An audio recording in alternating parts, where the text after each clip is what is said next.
Shalom, shalom, bien-aimés frères et sœurs, je bénis le nom du Seigneur encore pour l'opportunité qu'il me donne d'apporter sa parole encore en ce jour. Bien-aimé, le Seigneur m'a mis à cœur de parler sur un thème et le thème sur lequel le Seigneur veut que je puisse apporter le message, c'est euh, pourquoi le diable hait l'union conjugale et le mariage. Alléluia. Pourquoi le diable hait l'union conjugale et le mariage? Donc, bien aimé, il faut savoir que le diable n'aime pas du tout l'union conjugale. Alléluia. Depuis très longtemps, le diable a toujours eu pour objectif de détruire la cellule familiale. Alléluia. C'est ça son intention. Depuis Adam et Ève, le diable s'est toujours levé contre l'union conjugale. C'est pourquoi il s'oppose, il bloque, il empêche, parce qu'il sait que le mariage est une institution divine et le mariage c'est par le mariage que Dieu établit son règne sur la terre. Alléluia. C'est au travers du mariage que Dieu établit son règne. Alléluia. De la cellule familiale ou du foyer que Dieu établit son règne. Et donc, bien aimé, vu que le diable, il s'oppose à tout ce qui est de Dieu, alors il s'oppose aussi farouchement au mariage. Alléluia. Donc, bien aimé, euh, ce qu'il faut savoir, c'est que le mariage n'est pas une invention humaine, ce n'est pas une construction sociale ou culturelle, c'est la première institution créée par Dieu avant l'Église, avant le gouvernement, avant toute autre organisation. Dans Genèse 2, verset 18, l'Éternel Dieu dit, il n'est pas bon que l'homme soit seul, je lui ferai une aide qui lui corresponde. Et après avoir uni Adam et Ève, Dieu vit tout ce qu'il avait fait et voici tout cela, et voici cela était très bon. Ça, c'est dans Genèse chapitre 1, verset 31. Donc, Dieu a dit que c'était très bon.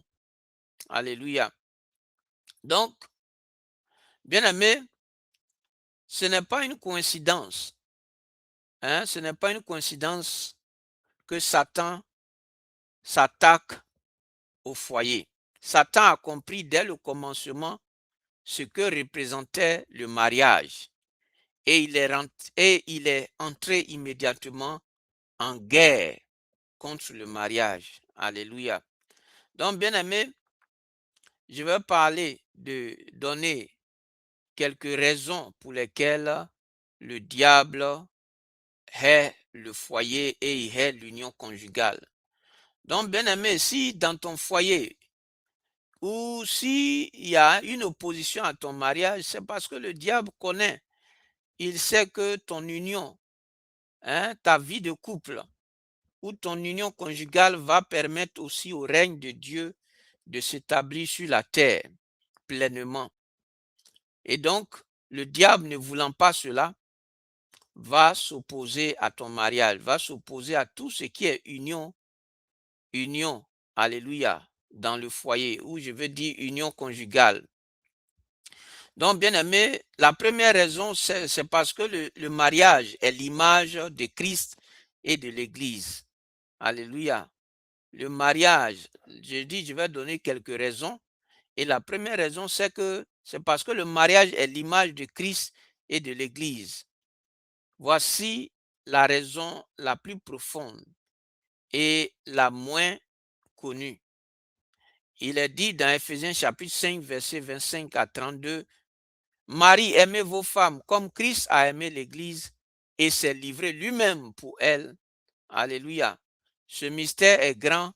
Je dis cela par rapport à Christ et à l'Église. Alléluia. Donc, en réalité, le foyer, c'est la représentation de Christ et de l'Église. Alléluia. Donc, quand on parle de Christ et de l'Église, On parle du Seigneur et de tous les croyants. Alléluia. Donc, il faut voir Christ comme le mari et l'Église comme l'épouse. Alléluia. Donc, c'est l'image de Christ et de l'Église. Alléluia. Donc, il faut gâter pour empêcher que cette image-là puisse, je veux dire, se manifester. Donc, Paul révèle quelque chose d'extraordinaire. Le mariage n'est pas seulement une institution sociale, c'est aussi un mystère sacré, une image vivante, incarnée, visible de la relation entre Christ et son Église. Donc, le mari représente Christ, comme je l'ai dit, qui aime, qui sacrifie et qui dirige avec amour. Et la femme représente ici l'Église qui reçoit et répond et s'épanouit dans cet amour. Donc, chaque mariage chrétien saint prêche plutôt l'évangile sans ouvrir une Bible. Alléluia. Donc, le foyer chrétien, alléluia, chaque mariage chrétien qui est saint prêche l'évangile sans ouvrir une Bible. Il dit au monde, voici comment Christ aime son Église. Voici la grâce de Dieu incarnée dans une relation humaine. Donc, si tu veux détruire le témoignage de l'évangile dans le monde, il faut détruire le mariage. Donc, détruire le mariage plutôt est le chemin le plus court. Donc, le diable attaque le foyer. Il n'aime pas le foyer parce qu'il ne veut pas, hein, il veut détruire plutôt le témoignage de l'évangile. Alléluia. Donc, le couple représente le Seigneur et l'Église. Alléluia. Donc, bien aimé, un couple chrétien qui est uni, qui aime, qui pardonne, qui traverse les épreuves ensemble avec joie, est un sermon permanent de la puissance de l'Évangile. Alléluia. Et Satan le sait. C'est pourquoi il le hait avec une intensité particulière. Alléluia. Donc, bien aimé, Dieu hait le divorce. Non pas parce qu'il est légaliste, mais parce que le divorce défigure l'image de sa relation avec son épouse, avec son peuple. Alléluia. Ou son épouse qui est l'Église. Alléluia. Donc, bien-aimé, c'est pourquoi le Seigneur, bien-aimé, c'est pourquoi le Seigneur n'aime pas le divorce. Parce que ça défigure l'image de Christ avec l'Église. Donc, bien-aimé, l'autre point, la deuxième raison, c'est parce que le mariage est la cellule de base du royaume de Dieu. Bien-aimé, dans Josué, on peut voir dans Josué 24, verset 15. Moi et ma maison, nous servirons l'Éternel. Donc, le foyer est l'unité de base à travers laquelle Dieu avance son royaume. C'est là que la foi est transmise. C'est là que les valeurs sont formées. C'est là que les disciples de la prochaine génération sont façonnés. Donc, un foyer fort produit des enfants enracinés dans la foi, des ambassadeurs du royaume dans la société et une base stable pour le ministère plutôt et le service. Donc, détruire le foyer, c'est détruire la fabrique à disciples du royaume. Alléluia. Donc, si Satan peut briser les mariages, il empêche la transmission de la foi.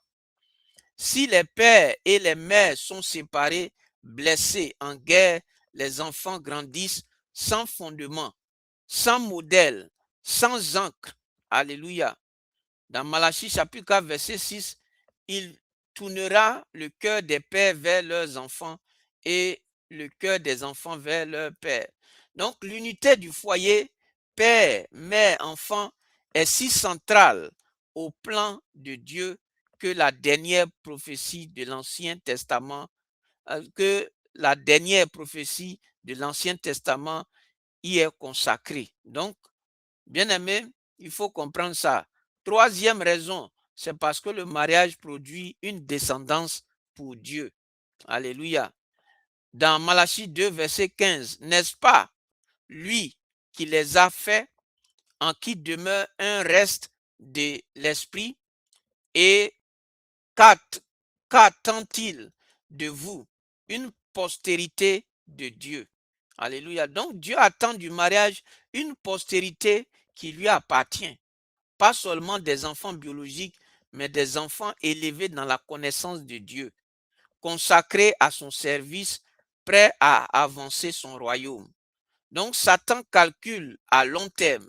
Si dans une génération, il peut corrompre les mariages, la génération suivante naît dans des foyers brisés, sans modèle spirituel, vulnérables à toutes ces influences. Donc c'est un investissement stratégique de l'ennemi dans la destruction d'une génération entière, à travers la destruction des mariages de la génération précédente. Alléluia. Donc, un couple consacré est une menace pour les 2 ou 3 générations à venir. Alléluia. Quatrième raison, bien aimé, c'est parce que le mariage est un lieu de force et de protection. Dans Ecclésiaste chapitre 4, verset 12, et le cordon à 3 fils ne seront pas facilement. Donc, un couple, bien aimé, un couple uni est plus fort qu'un individu seul. Donc, la Bible le reconnaît explicitement, bien aimé. Dans Ecclésiaste chapitre 4, verset 9 à 10, 2 valent mieux qu'un, parce qu'ils ont un meilleur salaire de leur travail. Car s'ils tombent, l'un relève, l'un relève l'autre. Alléluia. Donc, un mari et une femme qui prient ensemble, qui se soutiennent, qui se couvrent mutuellement, constituent une forteresse spirituelle difficile à prendre. Donc, Satan sait que le croyant isolé est plus facile à attaquer. C'est pourquoi il cherche à créer la division entre le mari et la femme, entre les conjoints, installer la méfiance et l'amertume entre les deux, détruire la communication et l'intimité, isoler chaque conjoint dans ses blessures. Donc, car un couple divisé est deux individus isolés, chacun plus vulnérable séparément qu'ensemble. Donc, bien aimé, voilà, le foyer, comme on le dit, l'union fait la force. Donc, bien aimé, imagine-toi 2 enfants de Dieu qui s'entendent, qui prient, qui s'aiment. Bien aimé, ça va faire que l'œuvre de Dieu va aller très vite. Alléluia. Et ces 2 personnes-là vont inculquer ça à leurs enfants.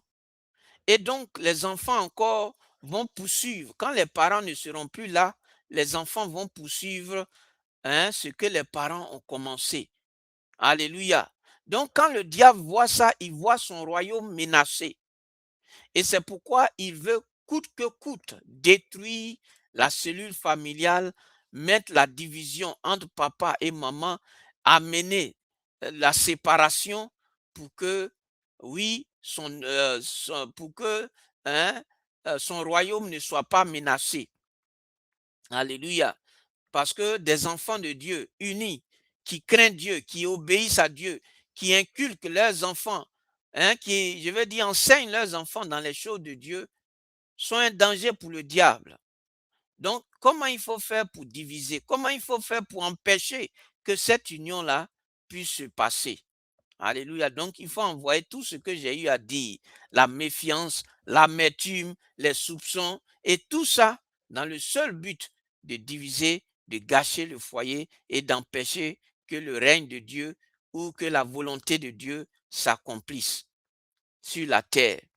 Alléluia.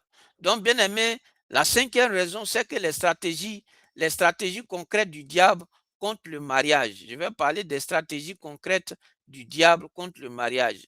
La première stratégie, c'est d'attaquer avant le mariage. Donc, bien aimé, comment le diable attaque le mariage? Ça commence par le début, par le mauvais choix du conjoint. Aujourd'hui, bien aimé, vraiment, on voit plein de divorces. Pourquoi? Parce que le diable amène les gens à se précipiter, à se marier, sans même prier, sans même se renseigner, sans même chercher que Dieu révèle tout ce qui est caché, les enfants de Dieu s'en vont, ils se jettent dans des mariages et parce que eux, ils sont fatigués et donc finalement, ils font un mauvais choix, ils réalisent qu'ils font un mauvais choix et donc, bien aimé, c'est ça le diable utilise. Donc ça commence, la première des choses, il veut t'amener d'abord toi-même à faire un mauvais choix. Alléluia, parce qu'il sait que quand le choix est fait selon la volonté de Dieu, que tu es dans avec celui que Dieu veut pour toi, ou bien avec la femme, celui ou celle que Dieu veut pour toi, alors Dieu aura, ça va glorifier Dieu et ça va permettre à l'œuvre de Dieu, au règne de Dieu, d'aller de l'avant. Et donc, il faut commencer d'abord en amenant les enfants de Dieu à faire des mauvais choix. Alléluia. Parce que quand le choix est mauvais, ça veut dire que ça va agir aussi sur l'avenir du foyer. Alléluia. Ça va faire que le foyer ne sera pas un foyer stable. Et là, l'ennemi pourra facilement détruire la vie du foyer et détruire aussi la vie des enfants qui vont naître de ce foyer. Donc, bien aimé, le diable ne s'amuse pas. C'est pourquoi toi, enfant de Dieu, il ne faut pas faire un mauvais choix. Il faut faire très attention. Bien aimé, il faut prier Dieu. Avant de te marier, il faut prier Dieu. Il faut demander la volonté de Dieu. Il ne faut pas te précipiter. Il ne faut jamais te précipiter à te marier. Il faut d'abord prendre le temps de prier Dieu, de chercher la face de Dieu pour que Dieu te révèle la vie de cet homme avec qui tu veux te marier, la vie de cette femme. Si elle est sincère, si elle est vraiment convertie, si elle n'est pas convertie, Dieu va te révéler cela. Alléluia. Donc, bien aimé, c'est important ce que je suis en train de dire. Donc, la première stratégie, c'est que le diable amène les gens, ou je veux dire les enfants de Dieu, à faire de mauvais choix. Donc, Satan travaille avant même le mariage pour le saboter, en conduisant les gens à faire la mauvaise, je veux dire, en conduisant les enfants de Dieu vers la mauvaise personne. L'incompatibilité spirituelle. Alléluia. Donc, en partant marié, toi qui es chrétien, tu t'es marié musulman, ce genre de choses. Tu es chrétien, tu t'es marié païen. Donc, c'est ça, les relations fondées sur le physique seulement, amener les gens à regarder seulement, elle est belle. Ils ne regardent même pas le côté spirituel de la personne, ils regardent le côté beauté seulement. Et il les amène à regarder seulement l'aspect beauté, à ne même pas regarder l'aspect spirituel. Tu ne sais même pas si celle que tu vois qui est en beauté là, si c'est une sorcière, tu ne sais pas. Alléluia. Ou c'est un sorcier, tu ne sais pas. Donc, bien aimé, le mariage, ce n'est pas quelque chose à prendre à la légère. Parce que l'ennemi n'aime pas le mariage. Donc, il faut t'amener à faire des erreurs et t'amener à avoir, comment on appelle ça, à mettre ton cœur sur quelqu'un pour avoir chagrin d'amour. Alléluia. Donc, bien aimé, il faut prier. Il faut vraiment prier. Les enfants de Dieu aujourd'hui ne prient pas, ils se précipitent. Il y a longtemps, je cherche ceci, cela, avance des raisons, ils se mettent dans des foyers et après, ça se termine en divorce ou ça se termine hein. Bien aimé, Dieu doit être honoré au travers du mariage. Alléluia. Le mariage doit honorer Dieu. Et chaque enfant de Dieu se doit d'honorer Dieu. Et donc, bien aimé, quand vous vous mettez ensemble, que vous êtes tous des enfants de Dieu, Dieu est encore plus glorifié par votre vie, par votre couple, par la vie de vos enfants. Dieu est glorifié. Or, le diable ne veut pas voir ça. Donc, il veut t'amener à faire un mauvais choix. Deuxième stratégie, l'impudicité avant et pendant le mariage. Donc, bien aimé, l'immoralité sexuelle crée des liens spirituels qui compliquent les mariages. Alléluia. Et les attentes sont déformées, les comparaisons, les blessures non guéries. Donc, bien aimé, quand Dieu dit de ne pas coucher avec quelqu'un je veux dire avant le mariage là, bien aimé, Dieu sait pourquoi il le dit. Donc, le diable veut t'amener d'avoir des rapports avant le mariage afin de gâter, afin qu'il soit, parce que si le péché est rentré, lui, il peut rentrer parce qu'il est le père du mensonge, il est le père du péché. Alléluia. Donc, bien aimé, c'est ça. La deuxième stratégie, c'est qu'il amène les gens à coucher ensemble avant le mariage.